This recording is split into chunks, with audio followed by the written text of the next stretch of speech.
Transmitiendo desde la Ciudad de México a toda la República Mexicana y a los Estados Unidos. José Cárdenas informa. Todas las noticias, todas las voces. Hoy es el miércoles 26 de marzo, estas son todas las noticias y todas las voces. Vamos primero con lo urgente. Grupos de Panchos Villas, del Frente Pancho Villa, están desquiciando Calzada de Tlalpan. Otra marcha que va rumbo a la ciudad universitaria también provoca caos sobre insurgentes. Todo este asunto lo está visualizando Javier Navarro, reportero de Grupo Fórmula Noticias. Javier, muy buenas tardes. ¿Qué tal? Muy buenas tardes, Pepe. Pues sí, efectivamente, serios problemas en la vialidad en la zona centro y sur de la Ciudad de México por estas dos marchas que menciona Pepe. Sin embargo, buenas noticias, pues estas ya han llegado pues casi a su destino. La primera de ellas salió de la que es la calzada de Tlalpan, a la altura de la calle de Coruña, y está integrada por el Frente Popular Francisco Villa, quienes marcharon hacia el Zócalo de la Ciudad de México, desquiciando y ocupando completamente la calzada de Tlalpan con rumbo al centro de la Ciudad de México. Esto, como te menciono, ya han cruzado la avenida Izazaga, caminan sobre 20 de noviembre ya próximos a la Plaza de la Constitución, y con esto en pocos minutos ya completamente libre esta zona del centro de la Ciudad de México. Otra más, Pepe, grupos anarquistas que partieron del Parque de la Bombilla, lo que es la avenida Insurgente Sur, al cruce con la avenida de La Paz. Esas personas pues se dirigieron hacia lo que es la torre de rectoría, hacia las instalaciones de Ciudad Universitaria, y esto ya también han abandonado esta avenida Insurgentes después de que causaron un completo caos vial con dirección hacia el sur de la Ciudad de México. Pepe, buenas noticias, ya poco a poco se restablece la circulación tanto en la calzada de Tlalpan como en la avenida Insurgentes Sur. Pepe, el reporte que te tengo. Gracias, Javier, quedamos pendientes, por favor. Gracias, buenas tardes. Gracias, buenas tardes a Javier Navarro, reportero de Grupo Fórmula. Vamos hasta Michoacán con Leovigildo González, reportero de la agencia informativa Cuadratín. Fueron ejecutados 6 allá en el estado de Michoacán. Leovigildo, tú tienes la información, adelante. Buenas tardes, Pepe. Bueno, decirte que suman 6 personas las asesinadas en las últimas horas en Michoacán. El primer hallazgo se registró al filo de las 7 de la mañana, cuando elementos de la Policía Municipal de Vistahermosa reportaron el hallazgo de 3 personas asesinadas, esto en inmediaciones de la autopista de Occidente. Ahí fueron abandonados los cadáveres de 3 hombres de aproximadamente entre 25 a 30 años de edad, quienes presentaban visibles huellas de tortura, además de impactos de arma de fuego. Junto a los cuerpos dejaron un narcomensaje. Y bueno, también comentarte que al mediodía de este miércoles fue localizado el cadáver de un hombre en inmediaciones de la playa El Jardín, allá en el municipio de Lázaro Cárdenas. El cuerpo presentaba 2 disparos de arma de fuego y se encontraba a bordo de una camioneta. El hombre aparentemente había sido privado de la libertad y posteriormente abandonado en el lugar donde finalmente se encontró. Y bueno, en el municipio de Gabriel Zamora fueron localizadas otras 2 personas asesinadas, las cuales estas fueron ultimadas a machetazos, así lo informó la Procuraduría General de Justicia de Michoacán, quien inició las averiguaciones previas correspondientes en torno a estos hechos. También te comento, Pepe, que integrantes de los grupos de autodefensa avanzaron nuevamente esta tarde en territorio michoacano y entraron al municipio de Siracuaretiro, en donde de igual forma como lo han hecho anteriormente, instalaron ahí algunos retenes, algunos puntos de revisión, además de que se apostaron en la plaza principal. Con esto sumarían 31 ya los municipios donde tienen presencia y el control absoluto de la seguridad, Pepe. Te agradezco la información, Leovigildo, también nos mantenemos pendientes. Seguimos pendientes, buenas tardes. Muy buenas tardes, y de Morelia, de Michoacán, nos vamos hasta Villahermosa, Tabasco, donde hoy anuncian las autoridades de aquel estado que van a suspender el pago a los policías que están inconformes con la presencia de las actuales autoridades encabezadas por el general Audomaro. Gilberto Núñez, corresponsal de Grupo Fórmula, te escuchamos, buenas tardes. Hola, ¿qué tal, Pepe? Un gusto saludarte a ti y a todo el auditorio del Grupo Fórmula. Efectivamente, este miércoles se cumplen 11 días del paro que iniciaron los agentes estatales de seguridad pública, quienes anunciaron el día de hoy una marcha en el transcurso del día que hasta el momento no se ha dado. El secretario de Gobierno, César Raúl Ojeda Subieta, informó que no se les pagará la segunda quincena del mes de marzo a los cientos de policías que se les mantiene en paro desde hace 11 días. Expuso que debido a que los agentes mantienen tomada la corporación, no se pueden procesar las nóminas.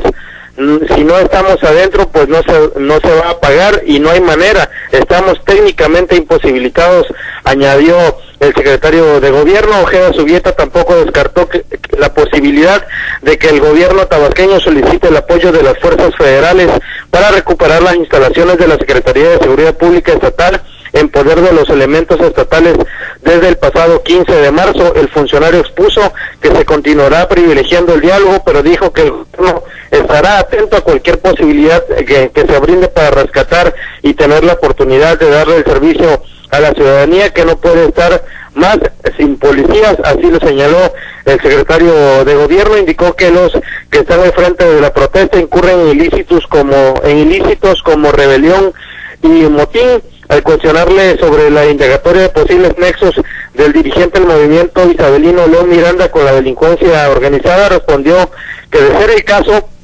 eso le tocará a las instancias jurisdiccionales correspondientes.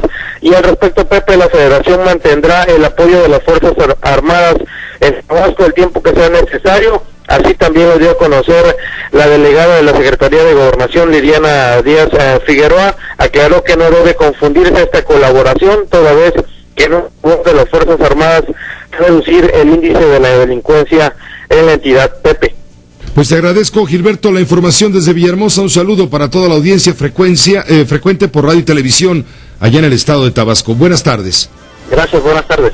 Esto ocurre con los policías de Tabasco. Vamos a platicar, vamos a conversar en un momento más con el secretario general de Gobierno, César Raúl Ojeda Subieta, sobre esto que, bien dice Gilberto, dura ya 11 días y están alegando a las autoridades que no les van a pagar la segunda quincena de marzo a los policías porque no hay manera de elaborar, bueno, eso dicen, que no hay manera de elaborar el pago en las oficinas que están tomadas por los policías en rebeldía.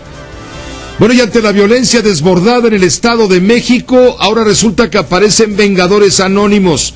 Por lo pronto, un robacoches fue ejecutado. Vamos contigo, Leopoldo Espejel, te escuchamos, buenas tardes. ¿Cómo estás, Pepe? Muy buenas tardes. Efectivamente, en un hecho sin precedentes en el Estado de México, Pepe, esta medianoche, la medianoche de este miércoles, un hombre pues pidió el auxilio de al menos 3 sujetos que viajaban en un vehículo, Pepe, del cual no se dieron mayores características, luego de que al salir de una plaza comercial localizada sobre la vía Morelos, en las inmediaciones de Cerro Gordo, pues fue abordado por 3 sujetos, 2 hombres y una mujer, quienes a punto de pistola lo despojaron de su vehículo semicompacto y se dieron a la fuga. Este hombre, Pepe, corrió hacia la vía Morelos para pedir auxilio y en ese momento se detiene un vehículo, le pregunta que qué le había ocurrido y les dice, Pepe, que le acababan de robar su vehículo. Da las características, estos hombres le dicen que llame a la policía y de inmediato se arrancan, Pepe, en busca del vehículo, el cual a más o menos 500 metros adelante logran ubicar. Se inicia una persecución y luego pues un tiroteo, Pepe, ya que los presuntos delincuentes, al darse cuenta de que eran seguidos, abrieron fuego en contra de estos hombres.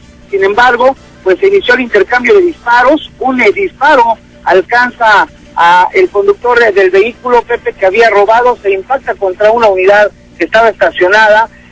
Sus 2 cómplices, un hombre y una mujer, bajan corriendo de este vehículo, se pierden entre las oscuras calles de la colonia Los Laureles, y los hombres que venían a bordo de este vehículo pues descienden, Pepe, y lo rematan literalmente a tiros al hombre que se encontraba ya pues sin vida al frente de este volante. Minutos después, el conductor que pidió el apoyo para recuperar su vehículo llegó con la policía y solamente confirmó, Pepe, que efectivamente el hombre que estaba sin vida en el volante al interior de su vehículo pues era el que le había despojado de su vehículo. De estas personas que se convirtieron en vengadores anónimos no se sabe nada, no se conocen las características del vehículo y tampoco, Pepe, pues el paradero de los cómplices. La Procuraduría llegó para preservar la escena del crimen y al menos encontraron, Pepe, 10 casquillos percutidos de al menos 2 calibres distintos. Lo que ocurrió, Pepe, la madrugada de este miércoles.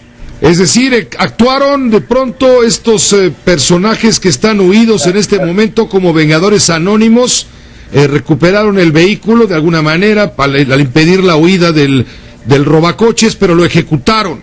Esto está sucediendo ahí. Con razón, el gobernador del estado, Erubiel Ávila Villegas, ha levantado la voz el día de hoy y por fin abiertamente está solicitando el apoyo de la Federación para combatir el crimen que va en aumento de manera incontrolable en el estado que él gobierna, sobre todo al oriente de la Ciudad de México. Esto lo dijo Erubiel Ávila, Leopoldo. Sí, Pepe, de hecho lo dijo como dando el respaldo al nombramiento ya del nuevo comisionado de la Nacional de Seguridad, Monte Alejandro Rubido. Dijo que sin duda la colaboración con esta dependencia que hoy, va a estar al frente Monte Alejandro Rubido, va a ser importante para reforzar la lucha anticrimen en la entidad. Él ya lo había anunciado, Pepe, dijo que iba a reforzar justamente los modelos para hacer frente a la ola de violencia que se registra en el Estado de México, y sí ciertamente da a entender, Pepe, deja entrever que va a requerir justamente de la presencia de la Policía Federal en todo el Estado de México para minorar la ola violenta, que por cierto, Pepe, hoy también por la tarde, se alcanzó a pobladores de Villa Nicolás Romero, quienes luego de encontrar que dos sujetos habían ingresado a un comercio y pretendían robarlo, también intentaron hacer justicia por su propia mano. Por fortuna la policía logró intervenir y evitar que se cometiera este linchamiento, Pepe. Leopoldo Espejel, te agradezco la información y estaremos en contacto permanente. Estamos pendientes, Pepe. Estamos pendientes. Hoy habló el SAR Antisecuestros, nombrado hace poco más de un mes. Hablo de Renato Sales.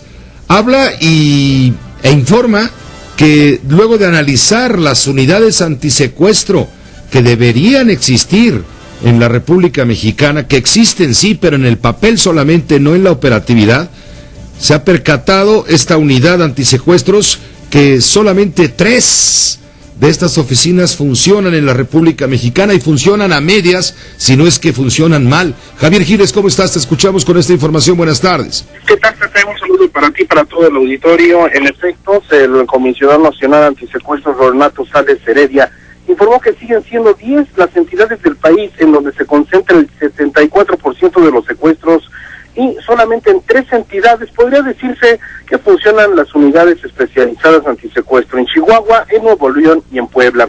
Y es que al informar que de enero al 15 de marzo se han logrado detener a 147 secuestradores, desmantelar 21 bandas y liberar a 15 secuestrados, el coordinador antisecuestro reconoció el incremento de este delito, especialmente en estas 10 entidades: Morelos, Guerrero, Tamaulipas, Michoacán, Durango, Veracruz, Oaxaca, Zacatecas, Tabasco y México, por lo que se les ha pedido a sus gobernadores a crear cuanto antes estas unidades especiales antisecuestro.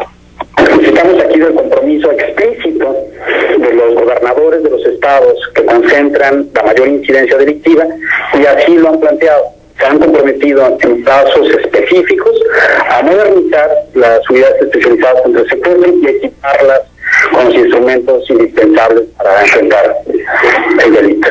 Para el coordinador nacional antisecuestros, el incremento en las denuncias por parte de víctimas y sus familias es significado de mayor confianza en las autoridades. Aunque hay más secuestros, hay más denuncias, pero también aumenta la llamada cifra negra. Solamente en 3 estados, eso sí, lo destacó en la República Mexicana. Podría decirse que sí están existiendo, sí están funcionando estos grupos antisecuestro. ¿Qué entidades tienen una unidad especializada contra el secuestro? Que valga la pena comentar aquí que cumpla suficientemente con lo que necesitamos para enfrentar este delito: la unidad especializada contra el secuestro del estado de Chihuahua, la unidad especializada contra el secuestro del estado de Nuevo León, la unidad especializada contra el secuestro del estado de Puebla.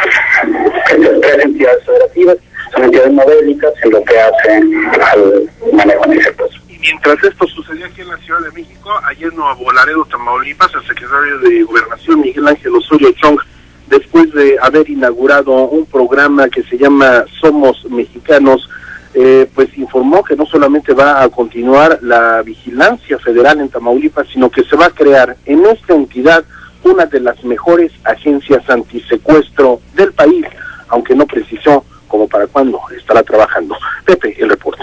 Te agradezco desde luego la información, Javier. Muy buenas tardes. Buenas tardes. Fíjese, en toda la República Mexicana solamente 3 unidades antisecuestros funcionan, y funcionan bien o casi bien. Estamos hablando de las unidades antisecuestros de los estados de Chihuahua, Nuevo León y Puebla. Es lo que reconoce el Coordinador Nacional Antisecuestro, Renato Sales, quien dice que las unidades para combatir los plagios no cuentan con lo necesario para operar y solo cumplen correctamente las que le he mencionado, las unidades que le he mencionado. Vamos a enlazarnos en este momento con Magda Guardiola, corresponsal de Grupo Fórmula Noticias en Saltillo, Coahuila. Las condiciones de neblina que hubo esta mañana temprano provocaron una super mega carambola en la autopista que comunica la capital de Coahuila con la capital de Nuevo León, me refiero a la ciudad de Monterrey. Fueron una veintena de vehículos. Magda, tú tienes los datos. ¿Cómo te va? Buenas tardes. Pepe, ¿qué tal? Muy buenas tardes al auditorio. Pues sí, incomunicados se encontraban desde esta mañana Saltillo y Monterrey, las dos principales capitales de Coahuila y Nuevo León respectivamente. Primero, alrededor de las 8 horas se registró un choque entre dos tráileres que originó una carambola de 14 vehículos, en su mayoría tráileres. Y bueno, pues esto fue en el kilómetro 50. Ahí, bueno, la densa neblina y la lluvia que trajo consigo el frente frío de la región, pues más la velocidad y la falta de precaución originaron este encontronazo que dejó como saldo 2 personas lesionadas. Una de ellas estaba prensada y bueno, fue la que se llevó la peor parte, pero ya se encuentra estable. Este choque desvió la circulación a la autopista y pasadas las 13 horas, porque estuvo todo ese tiempo cerrada la carretera Saltillo-Monterrey, pasadas las 13 horas, un tráiler y una camioneta comenzaron a incendiarse antes de llegar a la caseta de cobro también de Saltillo-Monterrey, esto ya en la autopista. Hasta el momento no se han dado a conocer los motivos. Aparentemente el tráiler frenó y como fue de manera pues repentina, se incendiaron los neumáticos y esto originó que se incendiara este vehículo y posterior otro vehículo que se encontraba ahí. Ya fue reabierta la circulación de la libre Saltillo-Monterrey, esto fue alrededor de 2 horas atrás aproximadamente. Sin embargo, bueno, pues en ese momento que se reabría la circulación de la libre en la autopista, pero del lado de Monterrey a Saltillo se registraba otro percance donde también un tráiler pues era el que había originado el choque, y bueno, pues por la mañana también el clima no permitió las operaciones aeroportuarias en Ramos Arizpe, Pepe. Sí, exactamente, la situación provocó esto que tú ya narras en la carretera, y también hay efectos a la aeronáutica en la zona del estado de Coahuila y también en Nuevo León. Te agradezco mucho, Magda Guardiola, la información. Muy buenas tardes. Muy buenas tardes. Respecto al aeropuerto de Monterrey, solamente le informo que se cancelaron 27 vuelos a causa de la neblina. Vuelos de llegada al aeropuerto de la ciudad de Monterrey, a la Mariano Escobedo, y vuelos procedentes, la mayoría del Distrito Federal de Guadalajara, de Chihuahua y también de Houston. Y esto debido a la escasa visibilidad que comenzó a detectarse desde la noche de ayer martes, y durante las primeras horas de este miércoles. Además de la cancelación de 27 vuelos, hubo 31 vuelos demorados. Esto lo informó el administrador de la terminal aérea allá en Monterrey. Fueron cancelados el martes 5 vuelos, y hasta el mediodía de hoy, hasta las 12 del día, se habían cancelado otras 22 operaciones de llegada por las condiciones climáticas adversas allá en la capital de Nuevo León. Seguiremos informando. Con UPS.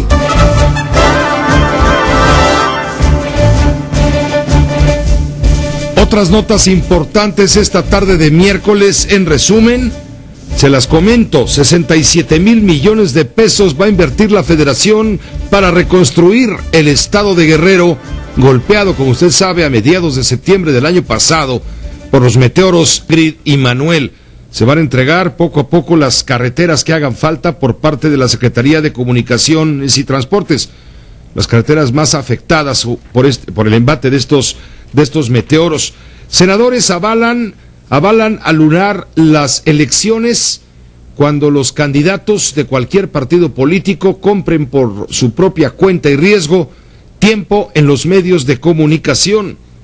Por cierto, hablando de senadores, se está armando ya en el Senado de la República una comisión para investigar a fondo el tema de oceanografía, donde hay involucrados funcionarios, exfuncionarios de los tiempos panistas durante los regímenes de Vicente Fox Quesada, de Felipe Calderón, pero también funcionarios que tienen que ver con el gobierno de Enrique Peña Nieto.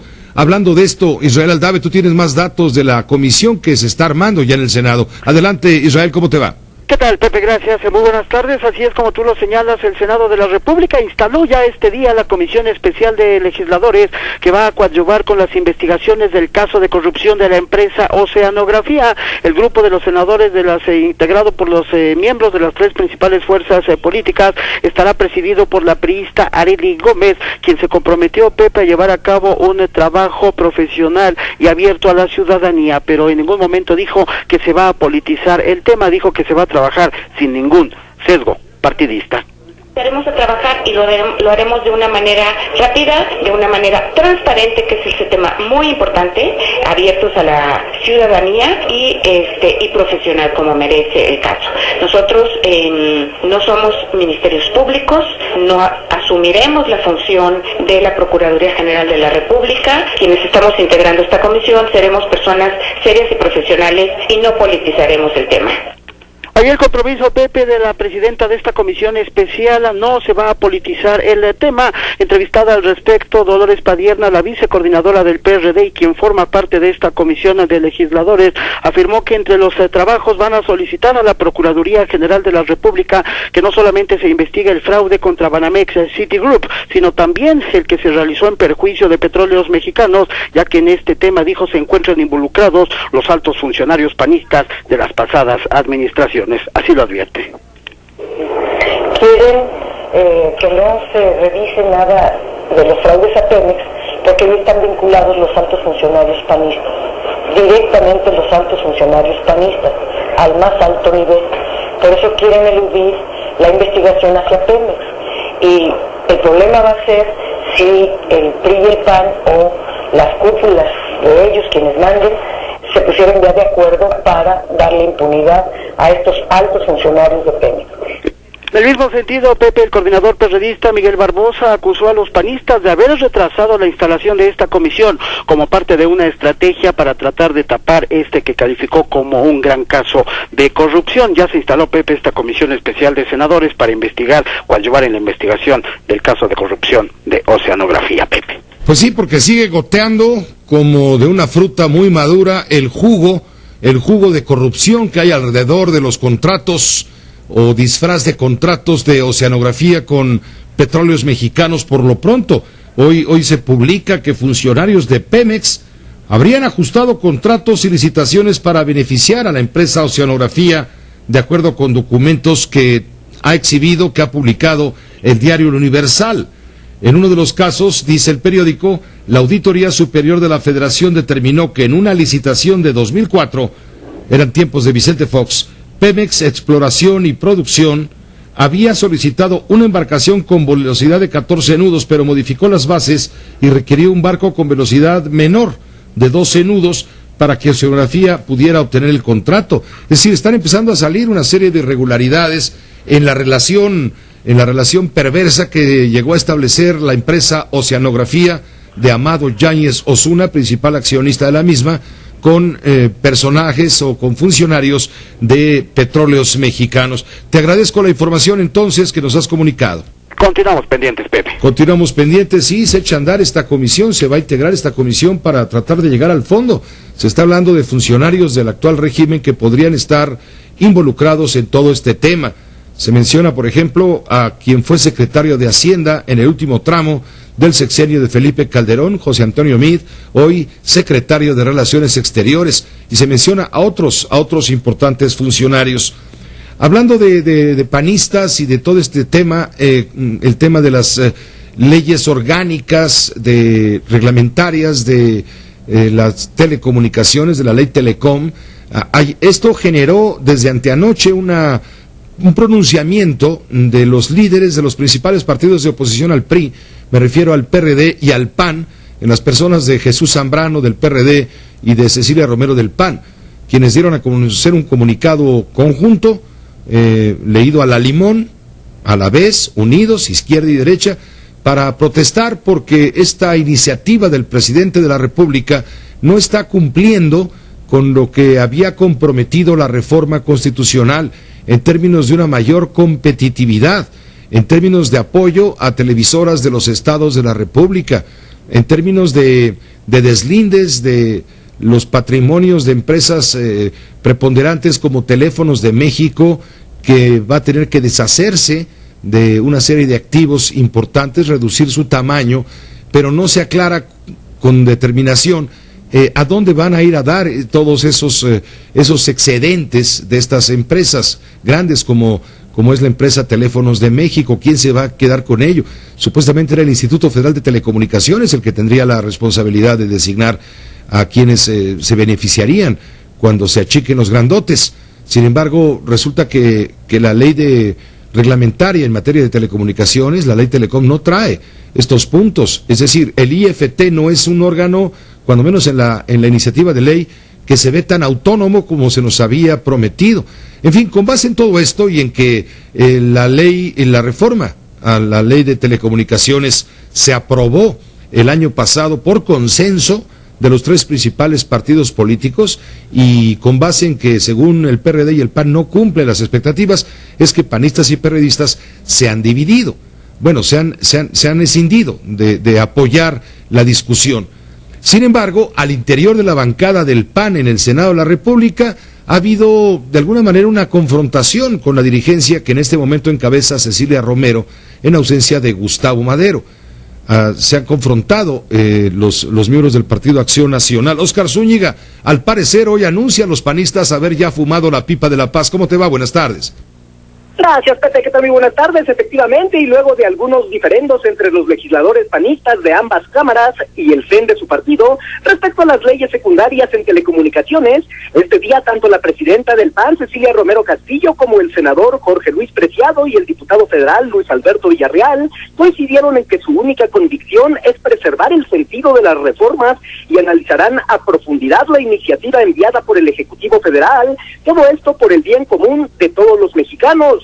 Reiteraron que entre los panistas no existen enojos por los análisis que se realizan de las leyes secundarias y agregaron que el único interés que los mueve es el de los ciudadanos. Pepe, el reporte. Sí, porque hubo una verdadera confrontación entre miembros del Partido Acción Nacional a causa de esta ley Telecom. Dicen los panistas que es muy irresponsable, había dicho Cecilia Romero, muy irresponsable la actitud que estaba tomando el líder de la bancada del PAN en el Senado, Jorge Alberto Villarreal. Sin embargo, hoy, tú nos comentas, Óscar, ya los panistas dicen haber fumado la pipa de la paz para evitar, desde luego, mayores confrontaciones. Gracias, Óscar. Gracias, Pepe, muy buenas tardes. Es la información que se ha generado luego del numerazo que ayer ocupó espacios en la prensa política, en la prensa crítica, en la prensa de análisis, sobre estas diferencias que se están dando al interior del Partido Acción Nacional, porque evidentemente algo salió mal. Entonces, ¿no? Algo ocurrió con la iniciativa que tanto cacareó ante estos micrófonos y ante otros medios, desde luego, el secretario de Comunicaciones y Transportes, Gerardo Ruiz Esparza, como una panacea, como parte de las reformas a fondo, las reformas estructurales promovidas por el presidente Enrique Peña Nieto para dar el cambio que requiere México. Anteayer, el lunes, lo hablábamos con Gerardo Ruiz Esparza, secretario de Comunicaciones. Bueno, en contraposición, los partidos políticos, le digo, no están viendo las cosas bien. Bueno, no hablo del PRI, por supuesto, que es el partido en el gobierno, sino hablo del PAN y del PRD, que habían estado aliados con el PRI para tener el gozoso deleite de celebrar que se iban a hacer cambios muy relevantes en esta materia, porque la iniciativa del presidente Peña Nieto está tocando la ley de telecomunicaciones del año de 1995, de hace 19 años que no se tocaba, y aún más, la ley federal de telecomunicaciones o la ley federal de radio y televisión, una ley muy vieja que tiene 54 años de vigencia y que no había sido tocada absolutamente por nadie, por todos los intereses que se mueven alrededor. Fíjense, 54 años de una ley que obviamente quedó rebasada por la tecnología, por las circunstancias. Pues la iniciativa presidencial va a modificar esta ley de acuerdo con las leyes reglamentarias, que no sé por qué les llaman secundarias. Sin embargo, bueno, pues se necesita el consenso de quienes van a discutir, debatir y en su caso aprobar para sacar adelante las cosas. Sin embargo, al parecer el PAN dice no vamos, el PRD dice no vamos, y esto pone una gran interrogante allá en el Senado para estudiar a fondo cómo pueden limarse las asperezas en torno a esta polémica ley de telecomunicaciones. Seguiremos informando después de una breve pausa. Todas las voces. Jorge Vergara, el dueño de las Chivas Rayadas del Guadalajara, ha hecho hoy un anuncio contundente. A la porra, las porras. Se van las barras, cuando menos, de las Chivas Rayadas del Guadalajara. No van a asistir al clásico programado para este domingo en el estadio OmniLife, allá en la ciudad de Guadalajara, Jalisco.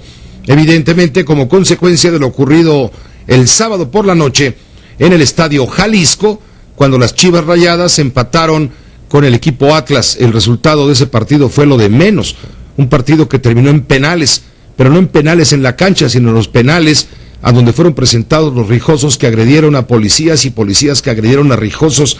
En fin, en un momento haremos contacto a Guadalajara también para tener con Cecilia Márquez de C7 Guadalajara toda la última información de los consignados. Pero en la línea telefónica tenemos contacto en este momento precisamente con el dueño de las Chivas, con Jorge Vergara, a quien agradecemos mucho que nos permita esta comunicación. Jorge, un saludo cordial, muy buenas tardes. Pepe, ¿qué tal? Muy buenas tardes, ¿cómo estás? Bien, muchas gracias. Viendo la declaración que acabas de hacer, no más barras, a la porra, las porras, no van a estar ya las porras, no tendrán lugar en el estadio. Así es, que vamos a quitar los lugares y vamos a embutacar los lugares de las porras, y creo que las familias y la gente tienen suficiente energía y ganas como para echar porras. Cierras las puertas cuando menos del OmniLife, desde luego, que es el estadio que tú controlas, que tú administras, a estas barras. Y para el clásico del sábado, el clásico del domingo, perdón, también a las barras del América. Hablo de la Monumental y otra que se llama la barra Disturbio, imagínate. No, pues ninguna. Ninguna, cero, no van a entrar. No entran barras de ningún equipo, ni de Chivas ni de ningún equipo. ¿Estarás de acuerdo que las barras que fueron importadas de Argentina no han traído sino desgracias al fútbol? Pues mira, yo creo que es el gran pretexto para sacar al aire sus corajes, sus frustraciones, sus venganzas, que no tiene que ver con el deporte. Creo que tiene que ver con algún problema más profundo. Y la verdad es que yo no estoy dispuesto a permitir que nos echen a perder el espectáculo y agredan a las familias y haya riesgo para ellos. Entonces tomamos esa decisión y sus lugares los van a ocupar 2,000 niños de escuelas y del DIF y de casas hogar, etcétera, que vamos a llevar cada partido. Sí, porque ellos tienen una especie de explanada, ¿no?, en la parte de la tribuna donde pueden estar de pie y hacer sus manifestaciones de apoyo, supuestamente de animación, ¿no? Exactamente, pero la verdad las cosas, si tú ves otros fútboles donde no hay barras, funciona perfectamente bien el público, inclusive si te fijas, el público no sabe las canciones de las barras, entonces ni siquiera se puede hacer coro con ellos. Entonces ya está decidido y no hay vuelta para atrás. ¿Por qué se dejó crecer tanto estos grupos en el fútbol mexicano? Porque esto no es de ayer. No, mira, yo creo que porque creíamos que teníamos la necesidad de animar al resto del público, pero la verdad las cosas es que lo que anima al resto del público es un partido. Si los jugadores están jugando bien, el público se anima y empieza a cantar y echar porras. Inclusive yo intenté hace 3-4 años quitar la palabra que dicen cuando despeja el portero, porque creo que no solamente son insultos, sino que es negativo el hacerlo de esa manera, pero bueno, intentamos y no pudimos hacerlo.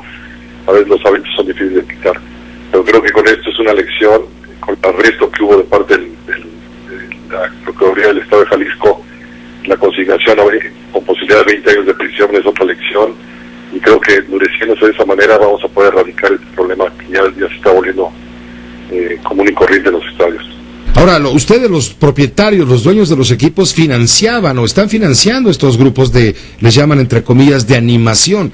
¿Cuánto cuesta tener estos grupos ahora sí que de paleros o de acarreados para que vayan a echar porras y vivas al equipo de casa o al equipo cuando de casa va a visitar al adversario, etcétera? Es algo caro porque ustedes les dan boletos, les dan transporte, les dan viáticos.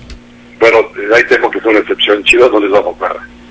viáticos, ni transporte, ni boletos. Lo único que tenían derecho era a los boletos en el lugar escogido para ellos, y estaban reservados para las porras, pues nada más.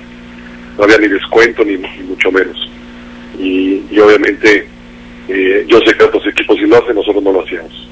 Va a ser el primer clásico en lo que va de este siglo entre las Chivas y el América que no hay estas porras de animación. Pues sí, va a ser el primero y el primero de muchos, porque no va a volver a suceder lo que sucedió en Jalisco.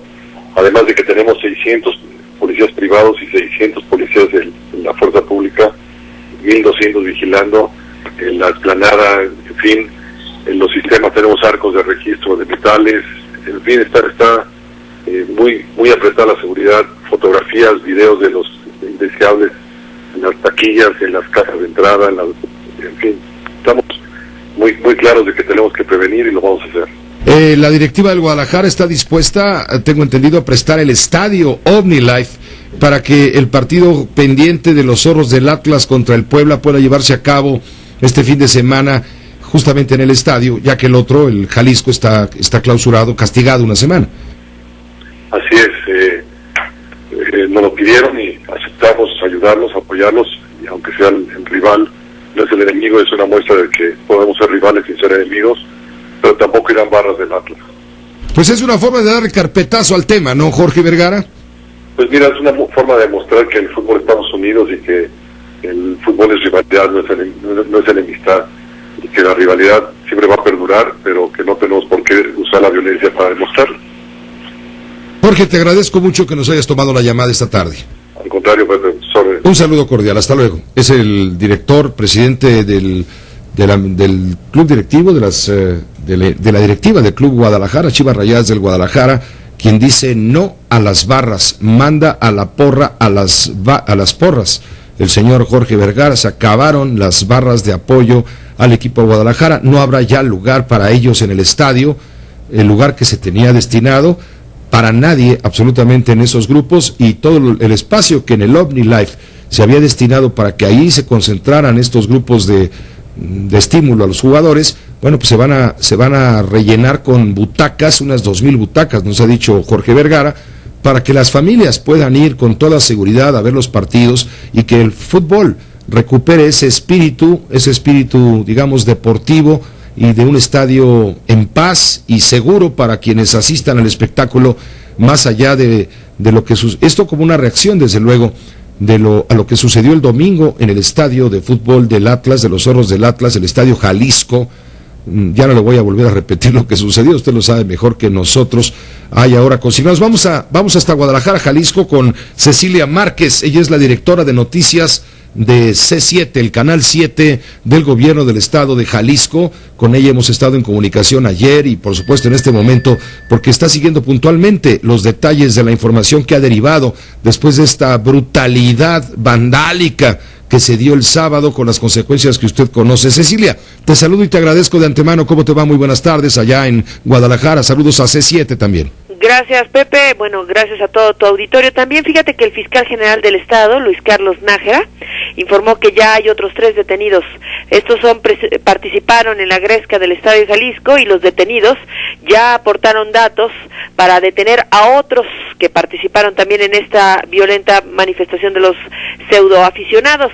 Uno de ellos está identificado como Ernesto Navarrete, y se logró la aprehensión gracias a la participación de la policía cibernética, porque se está detectando cualquier publicación que aparezca en Facebook en la que el joven, Ernesto Navarrete, relataba cómo le brincó encima a un policía hasta dejarlo inconsciente, y todavía festejó en su comentario de Facebook que cuando vio acercarse a los policías lo agarró y le sobó la cabeza. Para estos nuevos presuntos agresores identificados, pues ya están corriendo las 48 horas en la que el agente del Ministerio Público debe de acreditar los delitos y si son consignados ante un juez penal. Así que bueno, se sigue la lista incrementando de los participantes en la agresión a los policías, pero también ya se inició, según nos dice el Ayuntamiento de Guadalajara, una investigación con asuntos internos para saber si hubo una negligencia en el operativo y quiénes participaron, para también buscar un castigo para ellos. Pues Cecilia, te agradezco por supuesto la información. Entonces, si ayer nos quedamos en 8 consignados, porque algunos ya fueron, de todos los que llevaron ahí detenidos, eran creo que 18, 19. Son 19, Exacto. 19, pero se suman estos 3 más para que fueran 21. Solo ya con una orden de aprehensión son 8 los que ya están consignados. Y consignados por los delitos de desorden, etcétera, que pueden implicar para ellos penas severas de prisión hasta por 20 años. No quiero decir que les vayan a dar 20 años, pero hasta por 20 años podrían llegar a quedar. Si se confirma, por ejemplo, el homicidio en grado de tentativa, toda vez que te acuerdas cómo golpearon a los policías, pues los golpearon a matar, ¿no?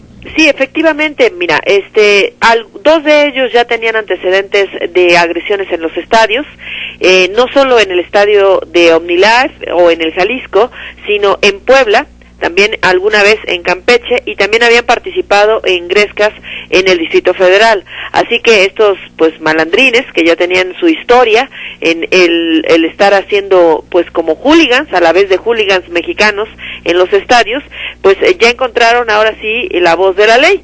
Habrá que ver si de esos 19, ahora 21 que están señalados como presuntos participantes de esta gresca, pues se incrementa el número de los 8 ya consignados a través de las pruebas que está aportando no solo la ciudadanía, sino la Policía Cibernética, que ya también está buscando videos en toda la red.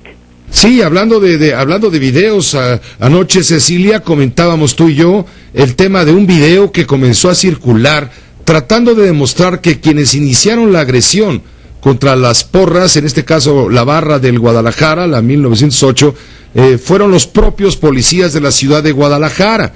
Sin embargo, es un video sospechoso que viene firmado por un comentarista de TV Azteca, Luis García, que, y como sabemos, el equipo del Atlas tiene nuevo dueño desde hace algunos meses, y es precisamente Ricardo Salinas Pliego, el grupo de Salinas, TV Azteca, etcétera. Es un video para, no sé, de manera mañosa tratar de desorientar a la opinión pública respecto a lo que realmente sucedió en el estadio, porque sí, el video muestra a un grupo de policías que llegan y agreden a un ciudadano espectador con la camiseta de las Chivas, en fin, que estaba allí en la tribuna, y sí, si se ve así, y nada más así, bueno, pues sí, la agresión la iniciaron los policías, pero todos sabemos que esto fue de otra manera, salvo tu mejor opinión, Cecilia. No, bueno, hay que decir que desde que ingresaron forzando la entrada en el ala superior del Estadio Jalisco, en el área sur, es claro que estos malandrines, bueno, te querían entrar al estadio a toda costa. Desde luego, los policías que estaban cubriendo, que ya sabemos tú y yo que son 750 para todo un estadio lleno, ¿no?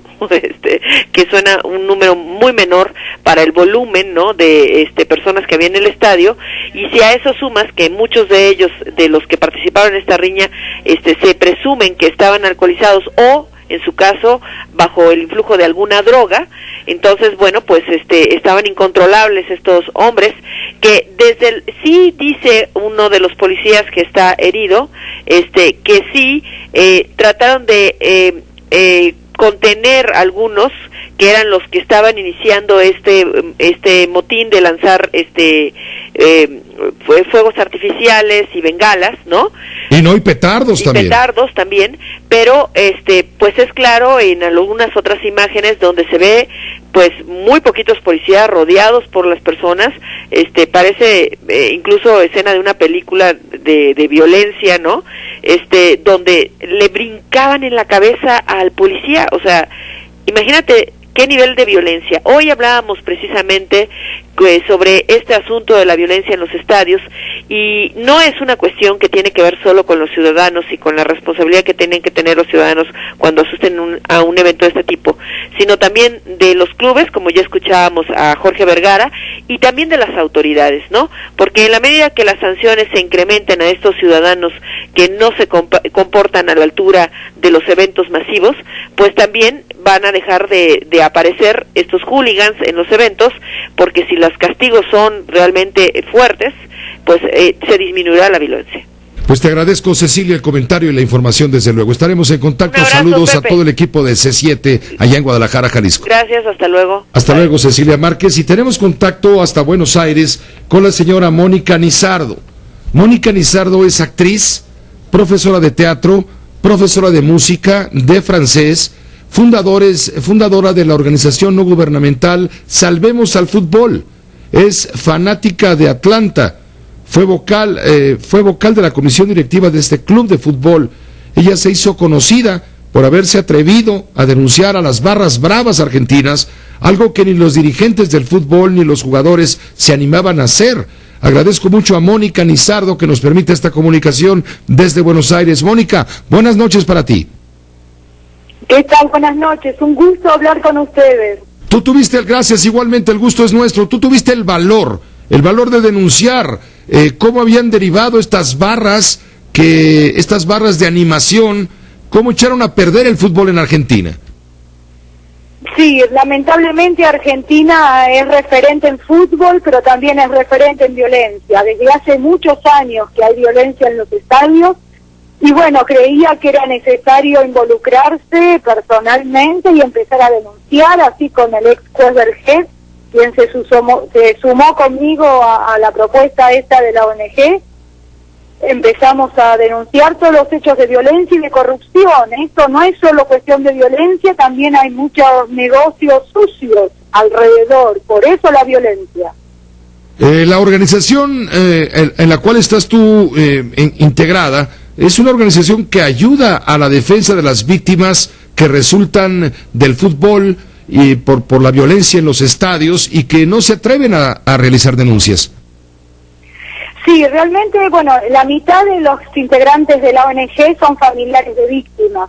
Acá hay mucho miedo en denunciar a los barras porque una de las técnicas de ellos es amenazar y, bueno, estar atrás de las personas de las que intentan denunciar, o por ejemplo directivos de fútbol que intentan sacar a la luz algunas de las cuestiones, y bueno, y entonces hay que organizarse de manera formal, como es una ONG y demás, para tomar fuerza entre todos. Uno solo no va a cambiar la realidad. Estoy escuchando todo lo que pasa en México desde hace tiempo y bueno, esperemos que también encuentren la solución ustedes. Ahora, justamente las barras de animación, como se les llama, fueron importadas desde México a partir del ejemplo argentino. Y ya hemos visto aquí en México cómo han derivado en brutalidad y barbarie, en violencia, que estalló de manera incontrolada y de manera evidente el sábado por la noche en un partido que hubo en la capital del estado de Jalisco. Estas barras, ¿en dónde tienen su origen? Estos grupos de animación, ¿cómo se le ocurre al fútbol argentino darles vida a esto? Si ya había el ejemplo de lo que sucedía, por ejemplo, con los temibles hooligans en Inglaterra, donde por fortuna las autoridades lograron controlarlos y expulsarlos de los estadios.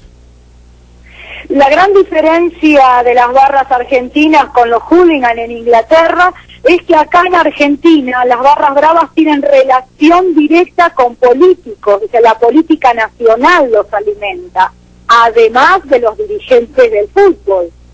Eso es el problema enorme que tenemos. En Inglaterra un juez hizo un informe después de una tragedia que sucedió en un estadio y el Estado, o sea, gobierno, dijo, bueno, vamos a terminar con esto. Acá lamentablemente no sucede. No hay un trabajo en conjunto como debería haberlo entre Estado, gobierno, la Federación de Fútbol a nivel nacional y los clubes y bueno, la policía, todos los estamentos involucrados. Así es como se debería luchar, ¿no? Fue precisamente un argentino, ahora radicado en México, vinculado con el equipo Pachuca, Alberto Fassi, el que trajo esta moda de las barras, de los grupos de animación, los trajo a nuestro país y los sembró en nuestro país, y así se han creado una veintena, una treintena de barras, si no es que más, y todos además con nombres que implican una enorme rijosidad, ¿no? Hay nombres que se llaman el caos y otros se llaman, no sé, la desolación y la sangre azul y cuánto hay, ¿no? Entonces son porras que traen ya el combate en la idea de su creación, y lo expresan en los partidos cuando van disque a animar a los equipos, y bueno, esto deriva normalmente o generalmente en violencia, tanto que las autoridades en los distintos lugares tienen que ponerlos en sitios aparte, no permitir que se unan, dejar que lleguen unos primero y que se vayan otros después, en fin, para tratar de evitar la violencia, lo cual no fue posible allá en Guadalajara, porque evidentemente se quedaron cortas las medidas de seguridad y de previsión en el estadio, con las consecuencias ya conocidas. Aquí en México hay en este momento una decena de jóvenes que están consignados por intento de homicidio o por homicidio en grado de tentativa, que les puede llevar incluso a prisión por más de una década, casi 2 décadas, en fin. Pues eso estamos viviendo en México, y esto ya sabemos que viene de allá, de tu país, de Argentina, por desgracia para el fútbol mexicano. Una buena idea quizá para animar a los equipos, que derivó y degeneró en la brutalidad. Sí, realmente nosotros, bueno, estamos en contacto con diferentes países de Latinoamérica en donde hay barras bravas argentinos. Uno es México, bueno, Colombia. Estamos al tanto de hace 4 o 5 años, y sí, este señor Pazzi, que bueno, tienen contactos directos con la provincia de Córdoba acá en Argentina. Lamentablemente, bueno, también por eso yo acepto salir a radios y en medios de otros países, para que, bueno, también sepan que acá estamos intentando frenar esto, pero bueno, lamentablemente no tenemos un gobierno que está haciendo políticas de Estado para terminar con los negocios de los barras bravas. Acá los barras bravas tienen muchos negocios dentro del fútbol, no es solo violentos por ser violentos. Sí, acaban ellos controlando el espectáculo, ¿no? Exactamente. Acá un partido se juega si ellos quieren. Cuando ellos están enojados por algo o no consiguieron las prebendas, por ejemplo, ahora empiezan las amenazas para juntar plata para ir al Mundial. Lo mismo pasó en el 2010 con el de Sudáfrica, lo mismo pasó antes, ahora con este año a Brasil, que lo tenemos acá cerquita, pero igual, siguen las amenazas y un montón de situaciones para que ellos consigan lo que buscan. Pues te agradezco, Mónica. Te agradezco la oportunidad que nos brinda la radio para conocerte, saber de tu labor y tu presencia. No es actual, llevas ya varios años, desde el 2008, muy activa en esta organización no gubernamental denominada Salvemos al Fútbol. Estamos hablando de Argentina, en donde, pues a pesar de que tú eres una fanática de tu equipo, pues ni modo, te tienen que aguantar, ¿no? Bueno, muchas gracias a ustedes, y quedo a disposición para lo que necesiten y poder dar una mano también con los que están intentando organizarse para luchar contra las barras. Un abrazo. Un abrazo, gracias Mónica Nizardo, allá hasta Buenos Aires, Argentina. Quisimos hablar con Mónica porque ella es, le digo, fundadora de esta ONG que pretende salvar al fútbol argentino, que imagínese el tamaño, la estatura del fútbol argentino, el referente que es Argentina como una potencia futbolera a nivel mundial, sin duda, pero también es referente, por desgracia, del otro lado oscuro de este deporte que es mundial, el deporte más popular en todo el planeta, y que es justamente el balompié, y que ha traído a México con las consecuencias ya denunciadas, no esta vez, sino en ocasiones anteriores, pero ahora de manera explícita, clara, con videos, con imágenes, que ha derivado este esfuerzo de animación, entre comillas, ha derivado en barbarie, en chantaje, en actos de carácter delictivo, y las autoridades pues tienen que tomar cartas, empezando por los dueños de los equipos, quienes manejan los estadios, que son como la casa de cada equipo que ellos patrocinan, pues para evitar que esto cunda, toda vez que la Federación Mexicana de Fútbol y la Liga MX está interesada, sí, pero en promover a la selección mexicana.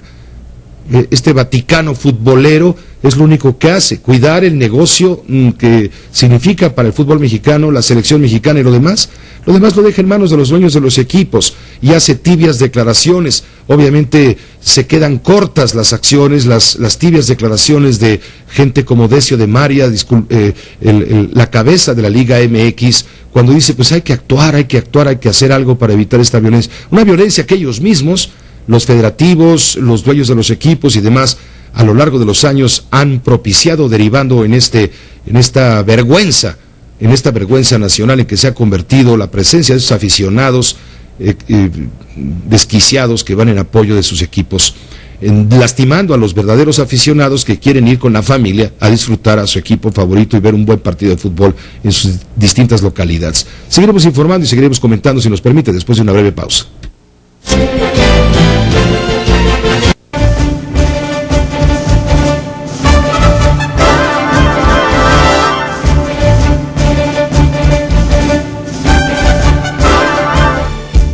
Ya hemos comentado en esta emisión informativa de Grupo Fórmula Noticias, hemos comentado el tema de la urticaria que ha provocado esta iniciativa, porque son dos iniciativas enviadas por el presidente de la República al Senado para su discusión, análisis, debate y en su caso aprobación en materia de telecomunicaciones y radiodifusión. Hubo mucho, lo decíamos, ¿no? Hubo mucho júbilo cuando esto se aprobó el año pasado por consenso de los tres principales partidos, de las tres principales fuerzas políticas. Hablo de PRI, PAN, PRD, en fin. ¿Por qué? Porque se estaba hablando de una reforma a fondo, de una reforma estructural que está tocando temas que habían sido intocables. En un caso, durante casi 20 años, prácticamente 19 años, que es la ley de telecomunicaciones, que data de 1995, y bueno, ¿qué le digo de la Ley Federal de Radio y Televisión, publicada hace exactamente 54 años, y que nadie se había atrevido a tocar? Bueno, finalmente se ponen de acuerdo los partidos el año pasado, las tres fuerzas principales aprueban esta reforma considerada estructural, a la que le quedó pendiente elaborar las leyes reglamentarias, por algunos llamadas secundarias, pues para decir el cómo se iban a hacer las cosas detalladamente. Y es ahí donde el diablo se mete en los detalles. ¿Por qué? Pues porque sencillamente no viene la reforma, no cumple la reforma, la iniciativa pues de leyes reglamentarias de la reforma constitucional no cumple con las expectativas que había generado. Para perredistas y para panistas, esta iniciativa no contiene el espíritu que se había prometido. Según los dirigentes de estos partidos políticos, las propuestas, por ejemplo, no favorecen una mayor competencia en telecomunicaciones, no fomentan la televisión y la radiodifusión públicas, bueno, entre otras muchas cosas.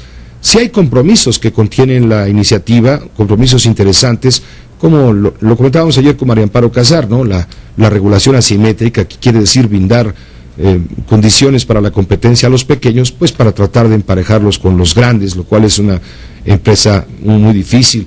Viene lo de la larga distancia nacional gratuita de aquí a 3 años, viene el achicamiento de la empresa Teléfonos de México, pero vienen cosas que no se aclaran. Por ejemplo, el Instituto Federal de Telecomunicaciones pues está imponiendo el achicamiento, por ejemplo, a Telmex, obligando a que esa empresa se desprenda de activos, pero no le va a corresponder al instituto como órgano autónomo, sino a la Secretaría de Comunicaciones y Transportes decidir cómo y entre quién se va a repartir lo que le quiten a Teléfonos de México. Tampoco se contempla que la parte de contenidos y el manejo de espacios de radio y televisión fuera llevado por un órgano independiente al Ejecutivo, ¿no? Esto se mantiene y queda en el ámbito de la Secretaría de Gobernación.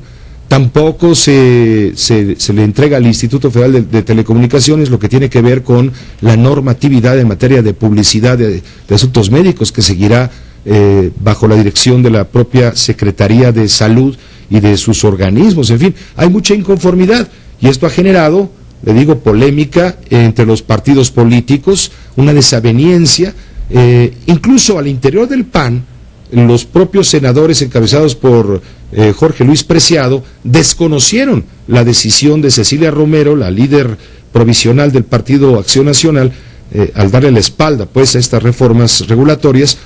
Lo desconocen y dicen, no, nosotros sí le vamos a entrar y vamos a discutir, y entonces se creó una confrontación entre panistas. Vamos a tratar el tema, si le parece, con Rafael Cardona después de una breve pausa.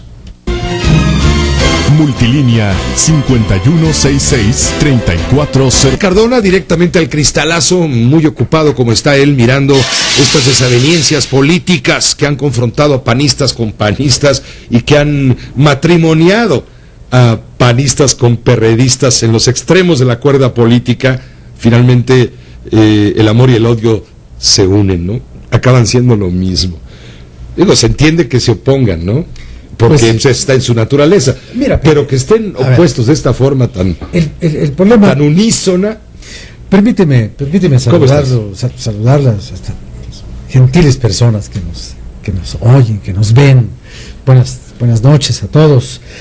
Mira, Pepe, que antes de explicar mi punto de vista sobre lo que está pasando, sobre todo en el Partido de Acción Nacional, quiero leer una cita importante, que según yo permite explicar la gravedad de lo que está pasando en Acción Nacional, que a mí me parece catastrófico lo que les está pasando en ese partido. Escuchemos esto y después les diré quién es el autor.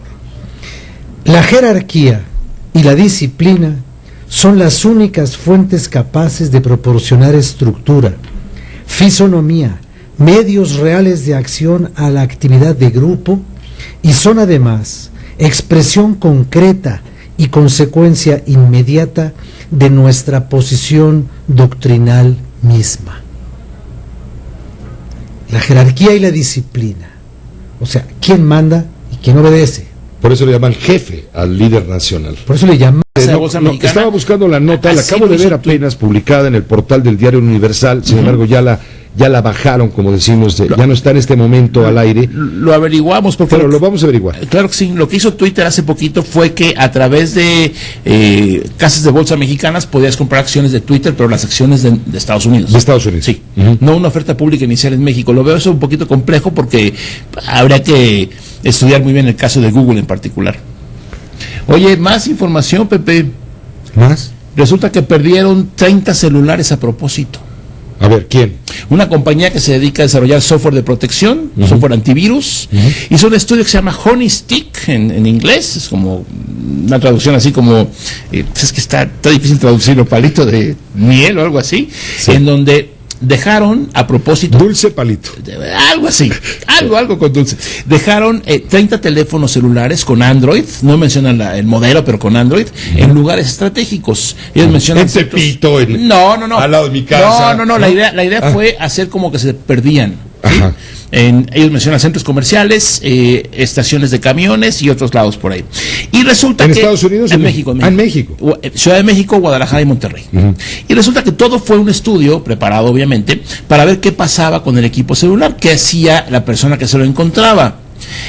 Por supuesto que tenían software perfectamente instalado para rastrear dónde estaba el equipo y reportar la ubicación, etcétera. Y los datos muy interesantes, resulta que en el 50% de los casos, o sea, en 15 teléfonos, la información fue consultada en menos de 35 minutos de haberlo dejado. Entonces, rápidamente la gente que se encuentra un celular, de acuerdo a este estudio, consulta la información que está ahí. Y desafortunadamente, Pepe, por aquí tengo el dato exacto, el 90% de las personas que encontraron estos aparatos consultaron la información personal, como las contraseñas, todo lo que pudieron encontrar ahí en ese teléfono perdido aparentemente pues de forma casual, pero no. Y resulta que solamente hay un 19% de posibilidades de que te regresen tu teléfono si se te pierde en esas 3 ciudades, de acuerdo a este estudio. Y curiosamente en Guadalajara fue donde más gente quiso regresar el teléfono. Hubo, entiendo que unos 4 o 5 intentos de regresar el equipo. En Guadalajara fueron 4, Ciudad de México ninguno y en Monterrey 1. Entonces, bueno, interesante, hay muchos datos que podemos ir platicando después, donde aquí la idea de hacer este ejercicio de perder 30 teléfonos era saber exactamente la información, qué tan vulnerable es, o qué tan rápido la gente que se encuentra un celular empieza a ver qué tiene, qué fotos hay, en qué redes sociales se encuentra, en ese caso el celular, etcétera, y todo esto esta compañía, pues para tener una idea más, digamos, concreta y más a través de un estudio de qué pasa cuando se pierde un celular con la información que está dentro. ¿Y les funcionó el sistema de localización de los aparatos? Sí, claro. Para tratar de recuperarlos eventualmente. Sí. ¿Les funcionó qué más? Su software para Sí, no, pero básicamente... ¿De seguridad? Sí, no, pero básicamente la idea no era recuperarlos. La idea era saber qué pasaba cuando la persona que no saben quién es recuperaba el equipo. Entonces, a ver, ¿qué era lo primero que pasaba? Aparentemente, pues lo que pasó es que consultaron la información. Entonces, si tú pierdes un celular... Ojo, estos celulares no tenían clave de acceso a propósito. Estaban, digamos, sin clave de acceso para que pudieras entrar. Entonces, aquí lo interesante, o la nota entre líneas, es refuerza la seguridad de tu equipo celular, porque si lo pierdes o te lo roban, en menos, según este estudio, en menos de media hora ya van a estar viendo todo lo que tienes, y posiblemente hay información sensible que no quieres que nadie tenga, independientemente de fotos comprometedoras que pueda haber, información de bancos, información de cuentas, información un poco más personal, que normalmente nos acompaña con el equipo celular, y luego el password le ponen 0000, ¿no? O le ponen 1234, entonces eso no es tan complejo ni tan robusto. Para el caso de pérdida o robo, pues no vaya la información por ahí volando. Efectivamente, tú después, si fuiste precavido, puedes localizar el teléfono a través de los sistemas GPS, puedes borrar la información y todo eso, pero eso es después. Lo importante es ponerle una clave de acceso que no sean 4 dígitos simples, que no sea tu fecha de nacimiento, etcétera, porque en un pequeño rectángulo que llevamos a todas partes se encuentra mucha información nuestra que vamos acumulando y no es bueno que se quede por ahí. Ingeniero Matuk, muchas gracias. Con mucho gusto, Pepe. Por estar con nosotros. 10.com. Ahí encuentra todo esto que ha platicado el ingeniero Javier Matuk en que también es su espacio en Grupo Fórmula. Gracias, muchas ingeniero. Gracias, Pepe. 10.com. Muy amable. Y en la revista Most, desde luego. Vamos a una pausa y regresamos.